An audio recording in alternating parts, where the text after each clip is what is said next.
Hi everybody, this is Christine and welcome to the Ciao Indigo mini album tutorial series that I designed for ScrapNCreate.com.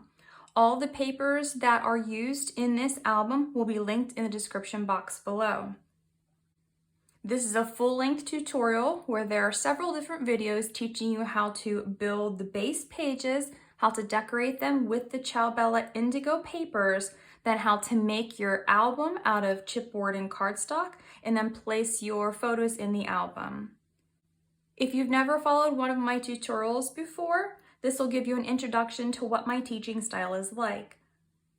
In my albums, I like to paper piece rather than using full sheets. So what you will see inside is different pieces of paper. And then I like to use white paper for photo spaces instead of having to worry about covering up the beautiful papers. So you will see in all of these spreads, there are strips of paper and then there are places designed for photos. This album also has a lot of fussy cutting in it. So if you are not someone who enjoys fussy cutting, you do not have to add those embellishments. You can just create the album with the papers themselves. There is a full flip through video of the Indigo album that is available for you in a separate video. This is the introduction to the tutorial series, and if you stay tuned, then I will show you a supply list where we'll go through all the different supplies that you will need to create this album. They're all available at ScrapNCreate.com, and like I mentioned before, they're linked in the description box below. So stay tuned and we'll get into the supplies next. So the first thing we're going to be using is the 12 by 12 patterns pad. So these are double-sided papers. We're going to use one of those. And then we're going to use one of the 12 by 12 paper pads. It has 12 double-sided papers in it.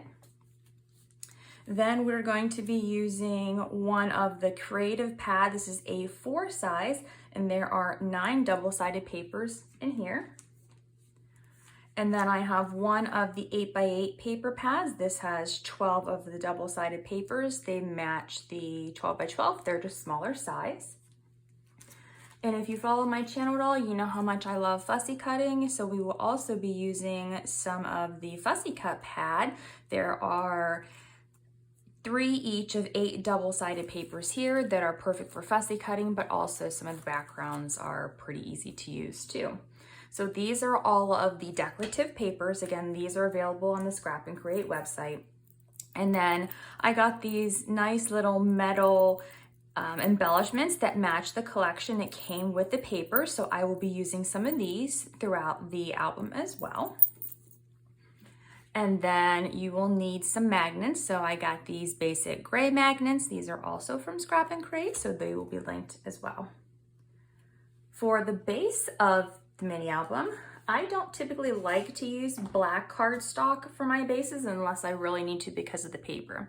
So I will be using white cardstock here for my base, and this is just from Michaels. I always start my album with 50 sheets. I tend to have a lot left over sometimes. I have a few sheets left over sometimes, just depending on how large the album is, but I always start with a new pack of that. And then I have some of this gold foil metallic paper. This is a pack of 25. I just opened it, took it out of the package.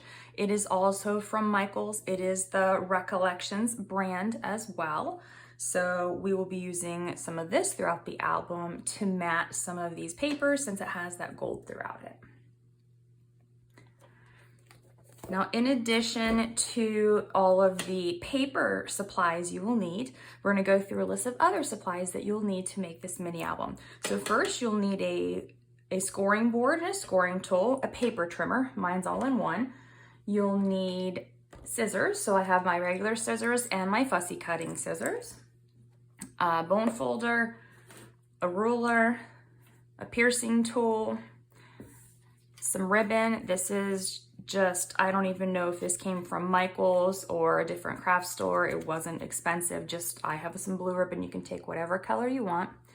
I like to use tacky glue for just about everything, so tacky glue, but because we're using the metallic cardstock, glue will not stick to that metallic cardstock. Anything you put on top of it will actually peel off. So anything that goes on that metallic paper, I will be using my double-sided tape. So I have my 1/8 inch, my 1/4 inch, and my 1/2 inch rolls of tape that we will also be using.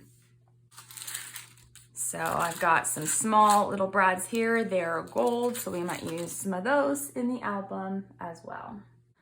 Okay, so there are a few other supplies that I forgot to mention that you will need for the album. First is some sheets of heavy or medium weight chipboard. Mine are 50 point, so I have 3 pieces here so that I have plenty to use for my covers and my spine pieces.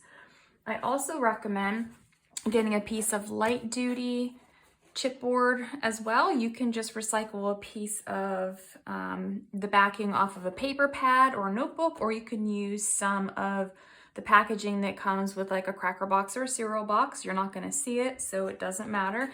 I have some sheets of it though, so I'm just going to use that. You can also use the heavier weight, the remains of that, if you really want to, but it'll just make your pages a little bit thicker when we use those. So you only need 1 sheet of that.